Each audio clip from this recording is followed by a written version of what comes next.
and welcome to mini episode 109 of Real Life Ghost Stories, and I have 6 spooky stories for you today, and the last story comes from the 15th of March 2021, and story number 1 comes from Vincent. When I was 12 years old, my father passed away suddenly from a heart attack in his sleep. This was not his first heart attack, but his 4th. My father usually never worked late, but that night was different. He came home at roughly 11 o'clock. Me, being only 12, had a typical bedtime that was enforced every night by my mother, and I usually did not put up a fight about it. But that night I vigorously refused to go to sleep and waited on the steps by the front door in order to greet my father and say goodnight. To this day, I don't know why I just had to wait for him, but I'm glad I did, considering what happened. Before any of this happened, I never had any experiences with spirits or the paranormal, nor did I really even think about it. But only a few weeks after my father's passing, that quickly changed. It started with small things: smelling my father's cigar smoke while in my room, shadows out of the corner of my eye, footsteps in the hall pacing back and forth from my room to my mother's. I was never afraid. I never felt any ill will from the experiences. I would smile and think maybe it was my dad just keeping an eye on us. This notion would quickly change on the night that I decided to try and talk with what had been lurking in the shadows of my room. I was awoken by the light in my room flickering on and off, and then a sudden knock on my door. Again I smelled my father's cherry cigar, so I took a deep breath and asked, "Dad, is that you?" What I received as a reply would change my life forever. As soon as I finished asking my question, I felt the mood and atmosphere of my room change. The room became darker, and a heaviness suffocated any type of hope I had that it was my father that I was reaching out to. The silence was terrifying, but not nearly as horrific as the voice that broke it. I felt a hand on my shoulder, and in my left ear it spoke to me in a deep and sinister growl. "Us. Forever." And just like that, the room went back to normal. But that's all that did. All through my teens, I've seen things that I can't explain, heard things that no one else could hear. I feel as though the trauma of losing my father woke something inside of me, a gift, as my sister would eventually call it. I'm 31 now and I'm still visited. I still see the shadows and I still hear that voice. I've only been able to make out a part of what it looks like. It never steps out of the shadow, so a detailed description is virtually impossible. But I do know it is tall, ghastly thin, and has fingers like tree branches, long and seemingly broken, pointing in different directions. Some nights it gets closer, and I've learned that closing my eyes does nothing, so most nights will stare into its void-like face, waiting for it to recede back into the shadows, allowing me to finally sleep. I do wonder if sometimes people have a sixth sense about traumatic things that are going to happen, whether or not somehow instinctively they know that something bad is going to happen, like Vincent saying that he just had to say goodbye to his dad. For whatever reason that night, he just had to say goodnight to him rather, not goodbye. Which is interesting because it's so out of the ordinary. So maybe in some deep subconscious level, I don't know, maybe he did know, or maybe it was just the fact that his dad was working late and that was unusual. I don't know. But whatever has decided to haunt you ever since, no, needs a big dose of fuck right off. No.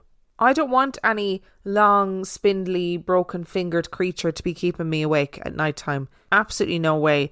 And to be honest, I don't know how you've coped with seeing that throughout your life, or heard it saying "us" forever in your ear, and then just coped with it forever. I don't know, Vincent, you are a bigger man than I'll ever be. And story number 2 comes from Jill. First off, I'm a cradle Catholic, so I've known from a very young age that there are spirits, both light and dark, and spiritual warfare that is constantly being waged. I guess my first experiences were at my paternal grandmother's home in Ohio. Every summer, my dad, my mom, my sister and I would make the arduous 2-day drive from Texas to Ohio to visit. I never looked forward to these vacations because it meant we would be staying in her house. While I never saw anything there, I could never bring myself to go into the room that had belonged to my aunt who died decades before I was born, and then belonged to my grandfather before his death when I was 10. I never voiced an issue as a child, but as adults my sister and I have reminisced about the terrible vibes that we received from that room as children. As a teenager, I found myself drawn to do lots of dumb things, including seeking entities in haunted locations. I fully believe I got everything I asked for, because I know something attached itself to me for a long while. I felt very dark, disturbed, angry, pulled away from my faith, and made very uncharacteristic choices. Until one night I had enough of feeling so out of sync with my true self, that I found I was screaming in my room in the middle of the night, "Just leave me alone!" And after that things did mellow out for a while. As an adult, I've lived in a few places where I avoided certain rooms because things just haven't felt right, kind of like the house in Ohio. But my current residence really takes the cake. My husband, my 2 sons and I have lived in this house now for 9 years. It was built in the early 2000s, so the house itself doesn't really have a history. But I'm unsure of the story of the land we occupy in central Texas. I didn't really notice anything in the house till my youngest son started to seem to be interacting with something I couldn't see when he was close to a year old. He would stop and glance oddly into empty rooms and wave and say hi to the wall over my shoulder while sitting in the recliner with me at night time. Since then he has been diagnosed with autism, but he is not prone to blank stares and for a very long time was non-verbal, with the exceptions of the hi in the general direction of the wall. We've had the traditional baby toy play a song in the middle of the night and specific floorboards creaking when everyone is firmly planted in bed. It wasn't just my son and I having experiences at that house. My mom was watching my youngest one day while the rest of us went to a football game. This was during his non-verbal time. My mother texted me asking where I was. Puzzled, I replied that I was still at the game. She then replied, "Well, who just yelled, 'Mother,' at me in your voice then?" I had no answer. Most events are now contained in the master bathroom. I've come home to the smell of perfume in the air that I haven't worn in years, that is closed away in a cabinet, and items like lotions and such laying on my bed that I 100% would never put there before leaving for the day, and toothbrushes out of place. I have watched bottles of shampoo and other toiletries shake for no reason before my eyes. The craziest thing, though, centres around my autistic son's toothbrush. As a mom, I know every sound in my house. I've awoken several nights to the sound of his toothbrush dropping into the bathroom sink, not sliding off the counter, legitimately dropping in and rattling around until it settles. There is no way from where his toothbrush is stored that this could happen, unless it is purposefully dropped. It is not a member of my family because everyone is in their place, and they would have to pass me in bed to get to the bathroom. We don't communicate with it because, like I said, I'm no stranger to the realness of demons pretending to be one thing and then ruining your life. Plus, my husband is terrified by anything supernatural, so as of now we are just coexisting without acknowledging. But I can't help but feel that it's reading over my shoulder. I wonder if it's reading over your shoulder and going, "Hang on a second, that's absolutely not what happened. She is lying. None of that is true. Absolutely not." I don't know what a cradle Catholic means, by the way. Does that mean you were, born into a Catholic family? I presume so. I presume that just means that you were raised Catholic. It's such a funny thing, isn't it, when you know exactly what a sound is in your house, even if it seems to be an obscure sound like a toothbrush falling into the sink or whatever. You get so used to your own house that you are really aware of exactly what every single sound is. And I think, do you know what? I think coexisting is probably a good idea. Just if it's not something that you're comfortable with, just ignoring it, coexisting, recognizing it's there, but not acknowledging it. I think that's probably the best way to deal with these things. Today's episode is sponsored by HelloFresh. Now, look, I know I've been doing fun, silly ads for HelloFresh at the moment, but I thought I needed to do at least one ad where you could really get an idea of what HelloFresh is all about. Did you know that March is National Nutrition Month? And HelloFresh makes it easy to choose delicious dietitian-approved meals. Simply look for the Dietitian Win tag on their menu choices for meals with under 700 calories and with 1/3 less sodium. And those aren't the only options, so you can choose quick cook, you can choose that your box is family friendly, carb smart, protein rich, vegetarian, pork free. There are so many different options to choose from. HelloFresh sends you seasonal recipes that come with ingredients already pre-proportioned, so all you have to do is cook and enjoy. And I've said it before and I'll say it again, I'm not a good cook. It's not something that comes naturally to me, but let me tell you, when I'm getting HelloFresh, I feel like I'm Gordon Ramsay, you know? I'm taking pictures of every meal and I'm sending it into the group chat. To be honest, HelloFresh is one of those things that I'm always going to recommend, whether I'm advertising for them or not. It's quick, it's easy, it's great for people who maybe aren't very good cooks like me. It's cost effective and it also saves on a ton of waste.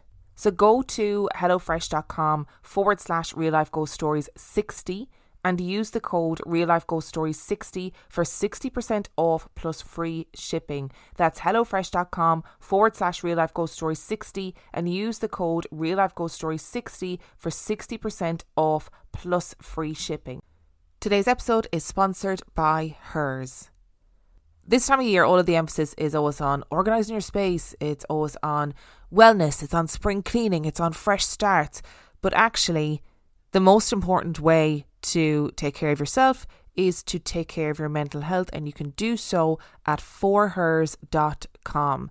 At forhers.com, you can get access to real medical providers who can prescribe trusted anxiety and depression medication if it is right for you.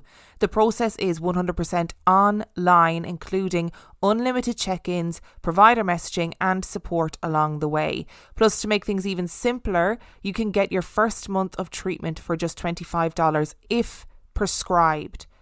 To get started, go to forhers.com/spring. That's forhers.com/spring. And I know for some people that getting access to proper mental health care can be a serious source of stress in and of itself. It also can be really difficult to talk to healthcare providers face to face about things like your sexual health, about things like hair loss, and about things like your mental health. That is why Hers makes it simple. Get started today at forhers.com/spring. That's forhers, forhers.com/spring. The offer is only available if prescribed. Prescription products require an online consultation with a healthcare provider who will determine if a prescription is appropriate. The subscription is required. Additional restrictions apply. See website for full details and important safety information. And story number 3 comes from Charlene. When my kids were young, my husband and I lived in an old house built in pre-war time.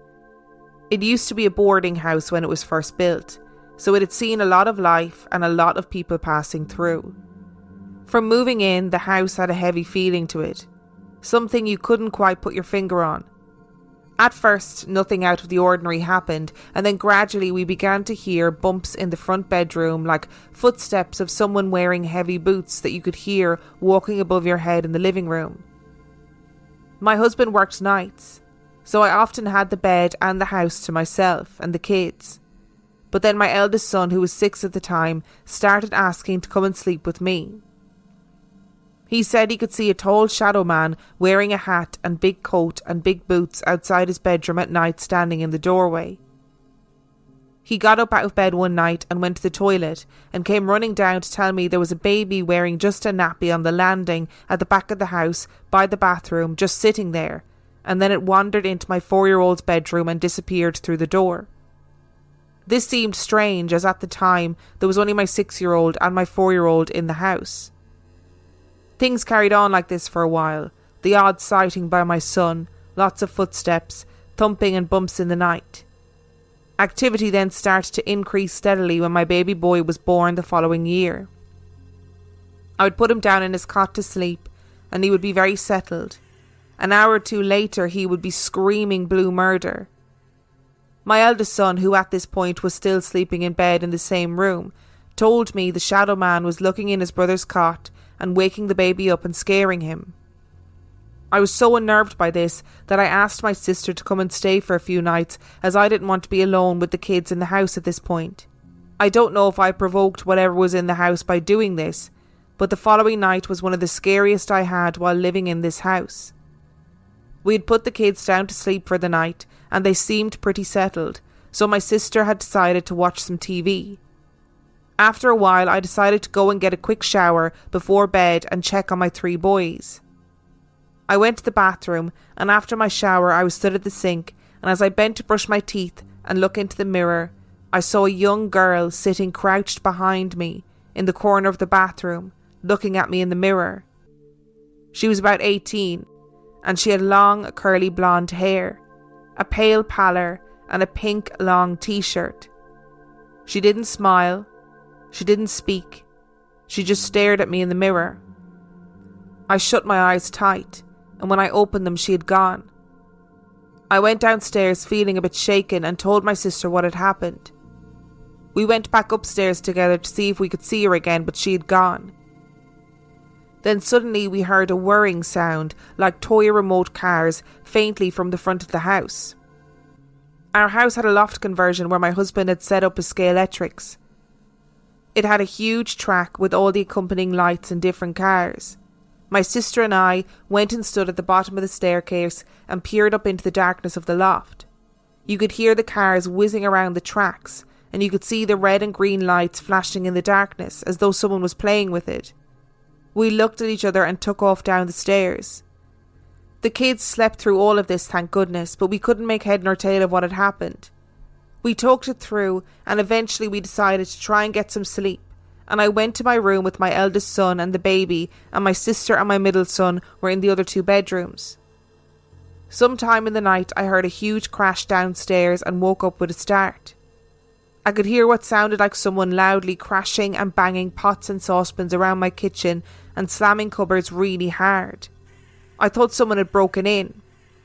Heart racing, I jumped out of bed and met my sister in the hallway, who had heard it too and woken up, and we went to investigate together. We found nothing out of place and everything was as we had left it earlier. Unnerved, we went back to bed after checking everything was definitely secure. A few weeks later, after more bumps and bangs in the night, I was fed up and telling my 2 friends about the goings-on one evening in the pub.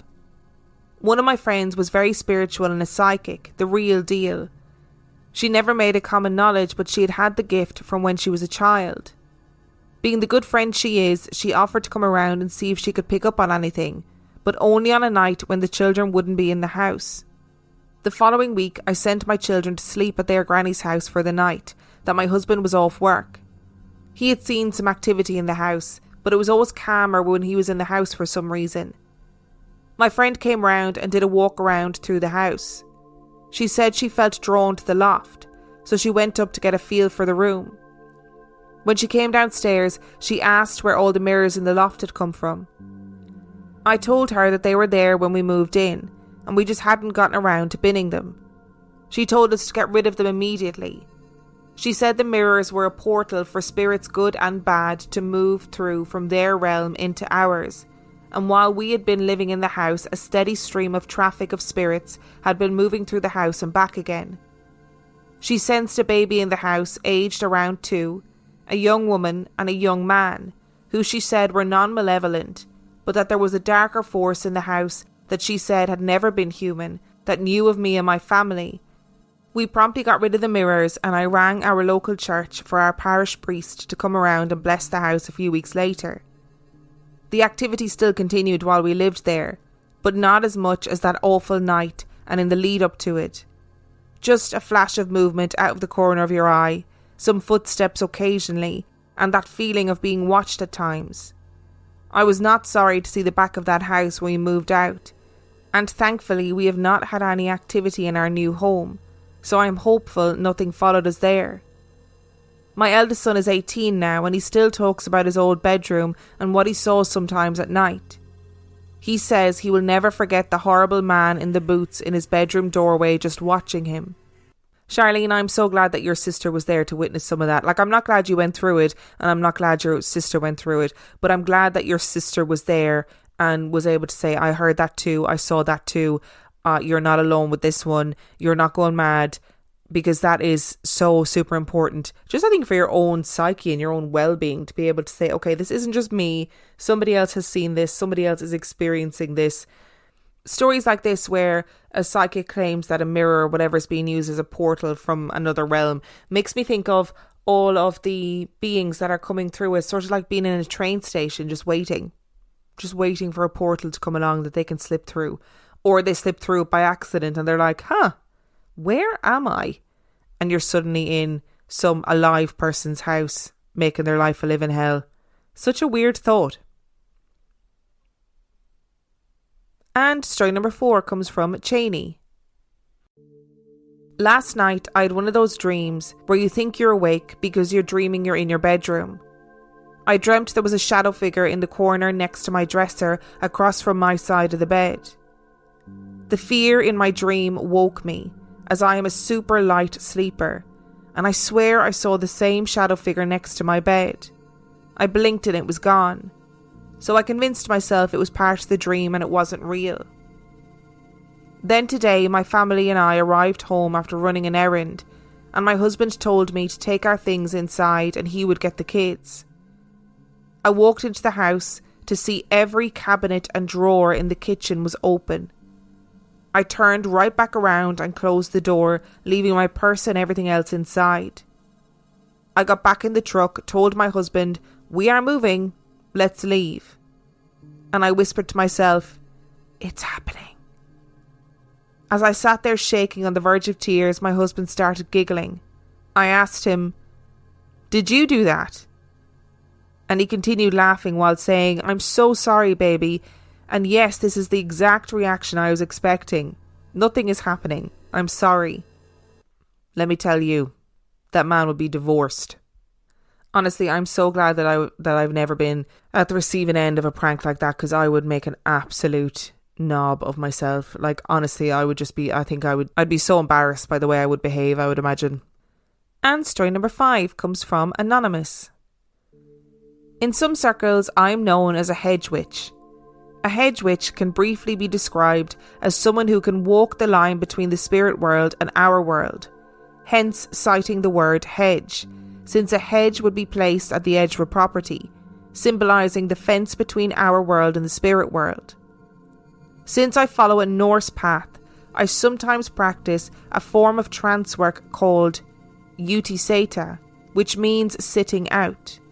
You invite spirits to communicate with you, and then they can enter your senses and, in my case, provide me with visions, much like in a dream state, but you're fully awake. Some years ago, when I was still naive about the spirit world, I had decided to declare myself as the Witch of the Woods. The woods were walking distance from my house, and weren't really woods, but rather groomed open space on old farmland that many joggers and dog walkers enjoy. One of the trails splits off and enters a quiet, secluded area with a quaint circle of large stones for sitting. I began to introduce myself to the woods by offering rolled tobacco as well as befriending a large tree. This, however, was not enough to quench my curiosity about the unseen which dwells in our natural world.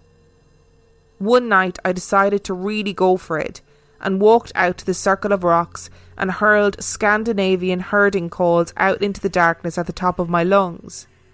Wine was involved, and I felt like the whole open space was on edge, listening intently as I belted out these herding calls in an open invitation to the spirits. Any culture who works with the spirits of the land would tell you never to do this. Never call out to the spirit world in the middle of the night, and never whistle either. There are things that lurk in the darkness, waiting to attach themselves to you or to outright kill you. Luckily, I was not killed, and luckier still, no one called the cops for disturbing the peace. I actually had a very curious experience which taught me to be much more sensitive towards the spirit world and to never ever do this again. I went home that night with no repercussions, but a few days later, I felt a finger run itself up my bent elbow that I had resting on the arm of my couch. There was no mistaking the sensation of a finger trailing itself right up my arm. I acknowledged this as a result of my adventures in the woods at night and decided to remain observant around the house just in case. But it turns out that finger likely belonged to a Native American man who entered my vision during a trance session later that week. He looked Ute and wore a beautiful bright blue bone chest piece, and he had eagle feathers in his hair. He wore leather tasseled pants, and he was angry with me. He began to hit me in my vision. My body turned into a giant grizzly bear, which I had to assume was my Fylgja stepping in, which can be loosely described as a Norse concept of a spirit which is attached to you for life and part of our sense of self. They act as a protector, and my one is a bear. Because this was a vision, I wasn't hurt. After the Native American man stopped pummeling my giant bear body, he began to dance in front of me. His leather tasseled pants spun and turned and twisted, and I understood he was whipping up the energy around him. The vision dissipated and I realised what I had done. In my stupidity, I disturbed a Native American spirit in the woods, which I thought I was the witch of. I was humbled and a little freaked but not terrified. I returned to the area with the sitting stones and offered some tobacco and an apology. I wished the spirit peace, and I apologised for colonialism, an action I picked up from some other Norse pagans in an attempt to try and heal the land. I feel as though I made peace with the Native American man. I never felt a finger drag up my elbow again, and I have not seen him in my visions or dreams. Then one day, as I was passing through the sitting stone area while walking my dog, I noticed the city had placed a plaque commemorating 3 Native American tribes: the Ute, the Cheyenne, and the Navajo. The plaque describes the tribes as the original landowners and requests to its readers to take time to sit peacefully on the sitting stones and reflect. To be sure, I now walk through the open space area quietly and respectfully, never to shriek into the night at the top of my lungs again.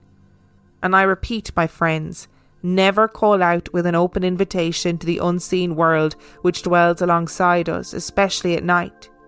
I got lucky, for there are creatures whose names should never be mentioned out of fear of attracting their deadly attention. That story took me down such a rabbit hole. So I have to say, I looked up the pronunciation of everything. I'm sorry if I didn't get it right. I do my best to try and make sure that I pronounce things correctly, but sometimes my voice or my mouth just doesn't make the sounds that it needs to make to pronounce certain things. I also always get messages from people when I talk about pronunciation, and they say people shouldn't get offended about pronunciation, etc., etc. And actually, I do it because people have taken the time to write in, and the least that I can do is take the time to Google something and see how to pronounce it. So that's why I do it. Okay, that's why I make such a big thing about pronunciations of different things. So I do apologise if I pronounced anything wrong. But I went down a rabbit hole after this story. I was like, what the heck's a hedge witch? What the heck is like the Norse path of paganism? I had absolutely no idea.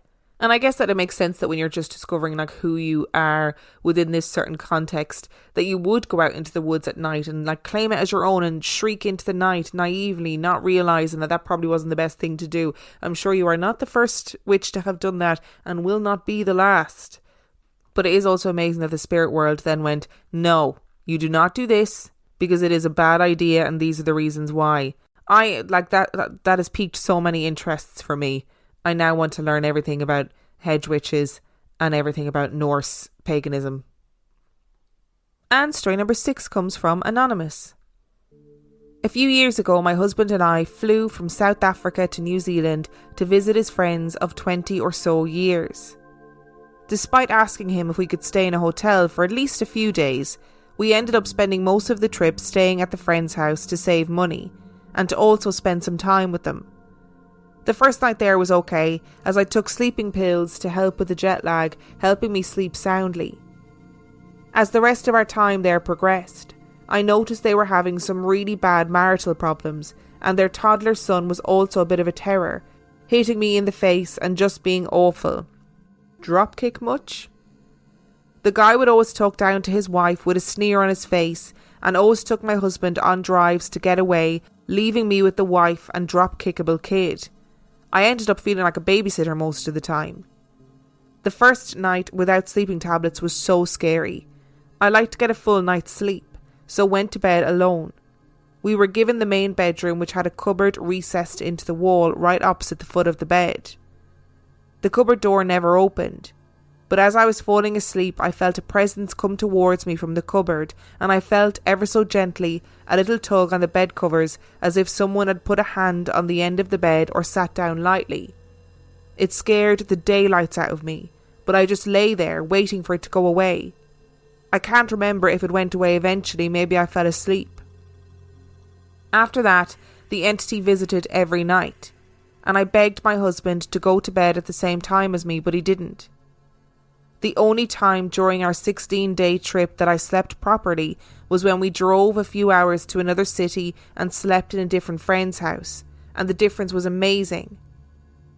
During that trip, I noticed my husband started treating me a little badly, very similar to the couple's interactions we were with. It, or part of it, must have latched onto us because for about 2 months after we left, his behaviour was terrible. I ended up telling the woman that she either needed to leave or get a priest to bless the family and the house, and I'm not sure if she did. My question is this: did this entity arise from the marital troubles, or was it always in the home and caused the troubles? So I always wonder if bad energy causes these sort of manifestations. That if this man who was treating his wife badly was just not a nice man, and therefore there was a lot of negative energy in the home. And children mimic the behaviour of their parents, so it doesn't surprise me that he was, or that the child was behaving badly, especially if they're in that kind of environment. But there was an episode of Uncanny. It's case number 6, the Brooklyn Poltergeist, where it's actually quite a similar story, but a girl moves into a house, and the man who is living in the house with his wife or his partner is behaving quite badly, and then there's all this negative energy, and then stuff starts happening. So it's definitely worth a listen. So it's case 6 of the podcast Uncanny. So I don't know. I think it's interesting that a lot of these stories start around the time of, parents getting a divorce, or people being in bad relationships, or people being in difficult relationships, or going through particularly difficult times of their life. So I don't know. It's a bit of a chicken and egg situation, really, isn't it? Thank you so much to Vincent, Jill, Charlene, Cheney, Anonymous and Anonymous for sending in your stories. Remember, the last story was from the 15th of March 2021. If you would like to find out anything about Real Life Ghost Stories Podcast, you can do so by logging on to our website, reallifeghoststoriespodcast.com. And on that note, I shall see you next time.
Hurry in during Ram Truck Month and discover what it truly means to drive a truck that's built to serve. Ram 3500 with an available legendary Cummins engine.